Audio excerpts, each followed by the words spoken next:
Bismillahirrahmanirrahim. Assalamualaikum warahmatullahi wabarakatuh. Kita akan menjelaskan tentang logika dan berpikir. Apa yang dimaksud dengan logika, apa yang dimaksud dengan berpikir, apa relasi antara keduanya, apa pula yang dimaksud dengan berpikir logis dan berpikir ilogis. Ini yang akan kita jelaskan.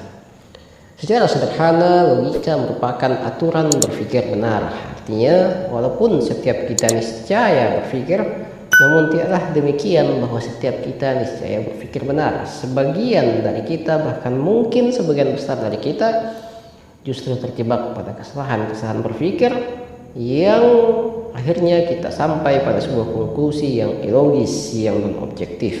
Oleh karena itu, kita tidak butuh pada training berpikir, sebab semua kita niscaya berpikir, tapi kita butuh pada training dan kelas logika. Logika atau al-mantik dalam kitab-kitab logika dimaknai dengan alatun qanuniyatun ta'simu ra'atuha al-dhihna 'anil khata'i fil fikri.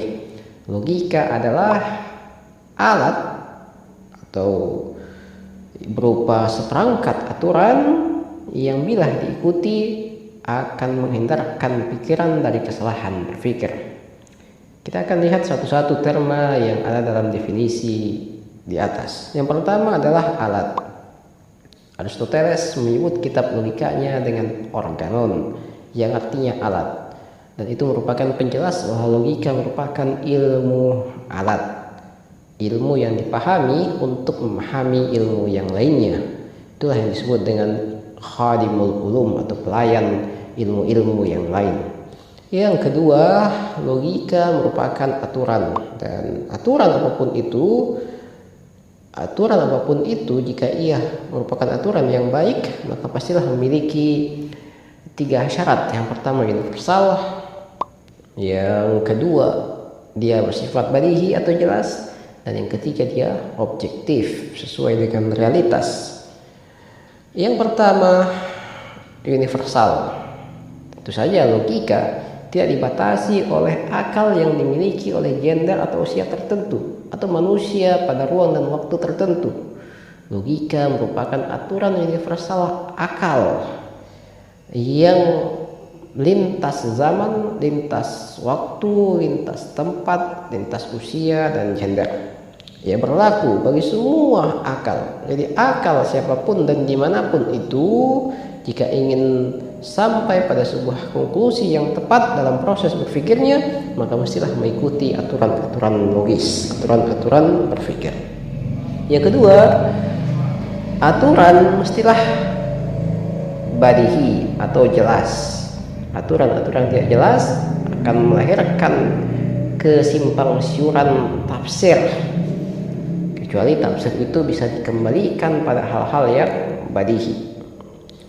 Sebagian besar kasus itu dikarenakan aturan yang ambigu, yang paksa, yang tidak badihi atau tidak jelas. Logika merupakan seperangkat aturan-aturan yang badihi, dan jika pun tidak badihi, dia harus kembali pada hal-hal yang badihi. Nanti kita akan lihat dalam asas ilmu logika bahwa baik asas konseptual maupun asersi logika semuanya adalah hal-hal yang badihi. Yang ketiga, logika mestilah objektif. Terutama sekali logika yang merupakan aturan berpikir yang bertanggung jawab menghantarkan pikiran pada hasil yang objektif, maka mestilah aturan-aturannya juga harus objektif. Aturan berpikir benar mestilah benar. Dan kalau kita lihat sebenarnya aturan hidup yang ditetapkan oleh pencipta dalam kitab sucinya dan disampaikan oleh para nabinya, itu semua adalah aturan yang objektif, yang sesuai dengan realitas kesempurnaan manusia. Maka mematuhi atau hidup berdasarkan aturan-aturan tersebut itu sesungguhnya akan mendekatkan manusia pada kesempurnaannya, karena aturan-aturannya merupakan aturan yang objektif, yang sesuai dengan realitas kesempurnaan manusia. Kemudian ada terma bila diikuti, artinya logika tidak cukup diketahui tapi mestilah diterapkan. Dan aturan apapun itu agar efektif maka dia mesti diterapkan. Aturan yang hanya sekedar diketahui tapi tidak diterapkan tentu tidak akan membuahkan hasil.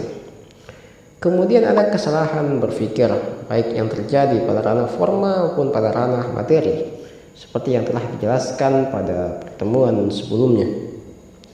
Kemudian ada berpikir, dan berpikir inilah yang akan kita jelaskan lebih jauh. Apa yang dimaksud dengan berpikir? Kita tidak akan mengulang lagi definisi-definisi yang telah disampaikan berulang kali, bahwa logika adalah proses kerja akal atau gerak akal dari tahu menjadi tidak tahu, atau sebaliknya dari tidak tahu menjadi tahu. Yang kemudian ketika ditanya apa proses kerja akal itu, bagaimana akal berproses, kemudian kita mengalami kebingungan. Nanti di bagian akhir kita akan jelaskan bagaimana sebenarnya proses-proses kerja akal itu. Saya akan memberikan definisi yang benar dari berpikir. Berpikir adalah upaya akal dalam menyusun hal-hal yang diketahui untuk menyingkap hal-hal yang belum diketahui.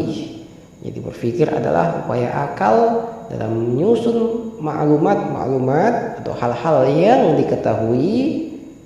Dan mungkin ini yang dimaksud dengan dari tahu. Dari tahu maksudnya adalah hal-hal yang diketahui menuju tidak tahu, yakni menuju hal-hal yang belum diketahui. Jadi kita menyusun hal-hal yang diketahui itu dan digunakan untuk menyingkap hal-hal yang belum diketahui. Karena sebenarnya hanya pengetahuan yang mampu usir kejahilan, sebagaimana hanya cahaya yang mampu usir kegelapan, dan hanya ada yang mampu usir ketiadaan. Oleh karena itu, paling tidak berpikir memiliki 3 rukun. Yang pertama, mesti ada hal-hal yang diketahui. Yang kedua, mesti ada hal-hal yang tidak diketahui atau majhulat. Dan yang ketiga, mesti memiliki instrumen, yaitu jiwa ataukah akal. Oleh karena itu, di antara wujud ada 3 jenis wujud yang tidak berpikir. Yang pertama adalah wujud yang maha tidak tahu. Tidak ada apapun yang diketahuinya. Ketika ditanya hanya diam saja, karena pertanyaannya pun juga tidak diketahui. Wujud yang serba tidak tahu itu tidak akan berpikir. Wujud yang pengetahuan pastilah tidak berpikir. Begitu juga wujud yang maha tahu juga tidak akan berpikir. Apalagi yang ingin dipikirkan jika semuanya sudah diketahui. Berpikir yakni ada hal yang tidak diketahui, ada masalah dan ingin dipecahkan, ingin ditemukan jawabannya. Tapi jika semuanya telah diketahui, maka pastilah tidak akan ada lagi berpikir. Maka wujud yang serba tahu, yang maha tahu, pastilah tidak memiliki sedikit pun dimensi kejahilan dan juga tidak memiliki masalah. Jadi jika semua hal telah diketahui atau tiada satupun hal yang diketahui, maka pastilah kita tidak akan berpikir. Yang ketiga adalah wujud yang semi tahu dan semi tidak tahu, tapi tidak memiliki akal. Ada hal yang diketahuinya, ada juga hal yang tidak diketahuinya, tapi karena ketiadaan instrumen, maka ia juga tidak berpikir seperti para malaikat. Nah, oleh karena itu, di antara wujud yang ada hanya manusia yang merupakan wujud pemikir. Jadi sekali lagi, di antara wujud yang ada hanya manusia yang merupakan wujud pemikir. Sebab manusia ada hal yang diketahui dan ada hal yang tidak diketahuinya, plus memiliki instrumen berpikir yaitu akal. Jadi semua kita pastilah ada hal yang diketahui, dan semua kita juga pasti ada hal yang tidak diketahui. Tapi masalahnya bukan tentang apakah kita tahu atau tidak tahu, karena semua kita pasti memiliki dimensi pengetahuan dan dimensi ketidaktahuan. Semua kita memiliki dimensi pengetahuan dan dimensi kejahilan. Hidup adalah tentang apa yang diketahui dan apa yang tidak diketahui, tentang apa yang dipikirkan, tentang apa yang menyibukkan kepala kita.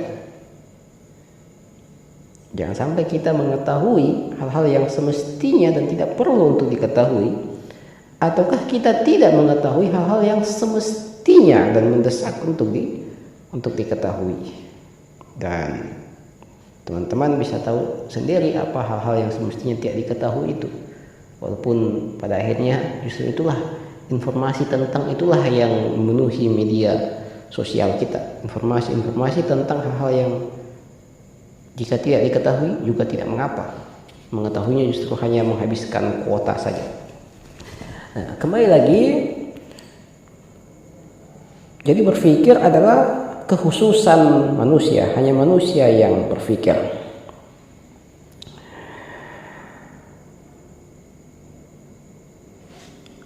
Kemudian kita kembali ke logika. Logika adalah aturan yang benar dalam berpikir. Berpikir adalah menyusun hal-hal yang diketahui untuk menyingkap hal-hal yang belum diketahui. Oleh karena itu, konklusinya membentuk figura pertama dari bentuk pertama.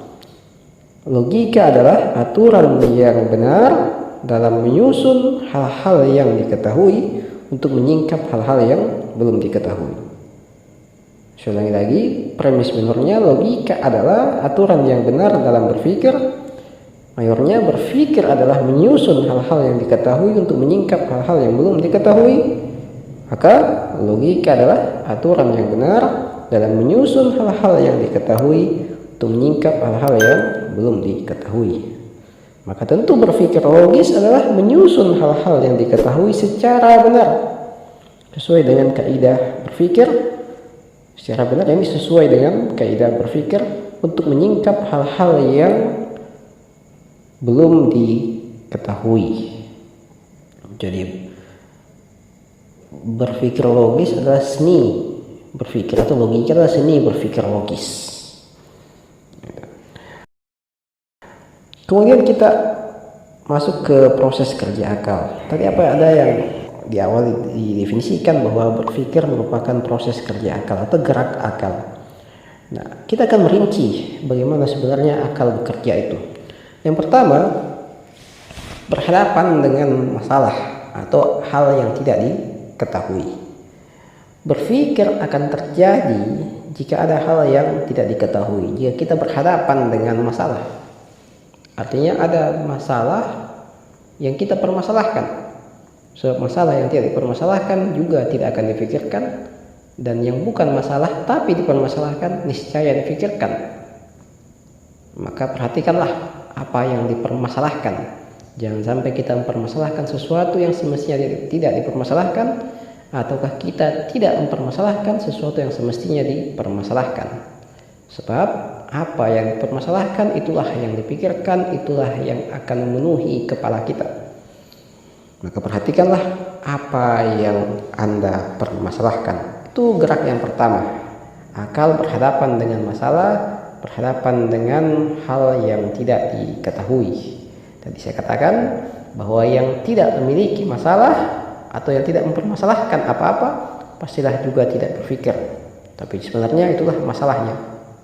Yang tidak bermasalah atau manusia yang tidak mempermasalahkan apa-apa itu manusia yang bermasalah. Yang kedua, meneliti jenis masalah atau yang tidak diketahui. Apakah dia merupakan konsepsi ataukah asersi? Yang tidak diketahui ini apanya? Definisinya, maknanya, ataukah tasdiknya, ataukah asersinya? Setelah mengetahui atau mendeteksi jenis masalahnya, akal kemudian bergerak ke mental menuju sekumpulan pengetahuan yang dimiliki. Jadi gerak menuju hal-hal yang diketahui. Itulah yang kemudian disebut dengan maklumat, hal-hal yang diketahui. Dari masalah, meneliti jenis masalah, lalu akal bergerak menuju hal-hal yang diketahui di dalam mental kita. Yang keempat, akal bergerak dalam hal-hal yang diketahui itu. Apa yang dilakukan? Memilah-milah mana pengetahuan yang relevan dengan masalah dan mana yang tidak. Karena ada banyak hal yang diketahui dan tidak semua hal yang diketahui itu memiliki masalah memiliki keterkaitan dengan masalah yang ingin diketahui. Kesalahan berpikir terjadi karena kita berusaha menyambung-nyambungkan pengetahuan yang dimiliki dengan hal yang tidak diketahui, yang sebenarnya tidak memiliki keterkaitan, dan itu yang disebut dengan gak nyambung. Yang kelima, setelah terpilah tadi pengetahuan-pengetahuan yang memiliki relevansi dengan masalah itu, maka akal menempuh gerak yang kelima, yaitu gerak menyusun hal-hal yang diketahui, yaitu gerak forma. Jadi hal-hal yang telah diketahui dan memiliki relevansi dengan masalah itu disusun sesuai dengan forma yang logis yang melahirkan konklusi. Maka 6, setelah disusun, akal kembali menuju hal yang tidak diketahui, yaitu gerak kembali ke masalah atau ke yang tidak diketahui, tapi akal kembali bersama dengan jawaban karena pengetahuannya tadi dipilah kemudian disusun secara logis dan melahirkan konklusi. Itu yang disebut dengan gerak penarikan konklusi.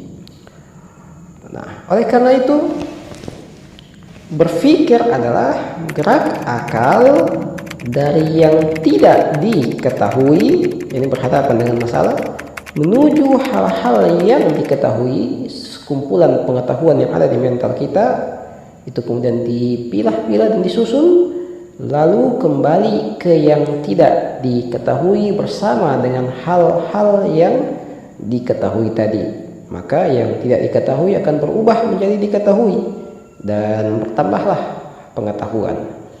Jadi seperti itu gerak akal, berhadapan dengan masalah yang tidak diketahui, itu yang dimaksud mungkin dari tidak tahu, kemudian bergerak menuju sekumpulan pengetahuan, menuju tahu, ini sekumpulan hal yang diketahui, lalu kembali ke yang tidak tahu, membawa serta jawaban. Maka yang tidak diketahui akan menjelma yang diketahui dan hilanglah kejahilan. Assalamualaikum warahmatullahi wabarakatuh.